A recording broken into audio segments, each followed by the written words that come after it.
बातमी आहे जुन्नर तालुक्यातील नारायणगाव येथून। नारायणगाव बायपासवर म्हणजेच बाह्यवळण रस्त्यावर भीषण अपघात झाला आहे। रविवार दिनांक 17 रोजी सकाळी हा अपघात झाला असून सुदैवाने कुणालाही गंभीर इजा झाली नाही।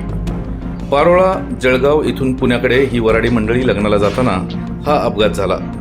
सातत्याने या महामार्गावरील बाह्यवळण रस्त्यावर छोटे मोठे अपघात घडत आहेत, मात्र राष्ट्रीय महामार्गाचे अधिकारी या गोष्टीकडे जाणीवपूर्वक दुर्लक्ष करतायत। या रस्त्यावरील सर्व्हिस रस्ता तसेच पुलावर पथदिवे बसवण्यात आले आहेत, मात्र रात्रीचे हे दिवे बंद असतात, तर चौकात लावलेले हायमॅक्स दिवे हे दिवसाढवळ्या देखील चालूच असतात। याबाबत राष्ट्रीय महामार्ग प्राधिकरणाचे देखरेख अधिकारी CD फकीरे यांच्याशी संपर्क साधला असता लवकरात लवकर हे दिवे चालू करू असे आश्वासन त्यांनी 8 दिवसांपूर्वीच दिले होते, मात्र अद्याप रात्रीचे पथदिवे सुरूच असतात, तर दिवसा हायमॅक्स दिवे सताड चालू असतात। ब्युरो रिपोर्ट, आपला आवाज, नारायणगाव।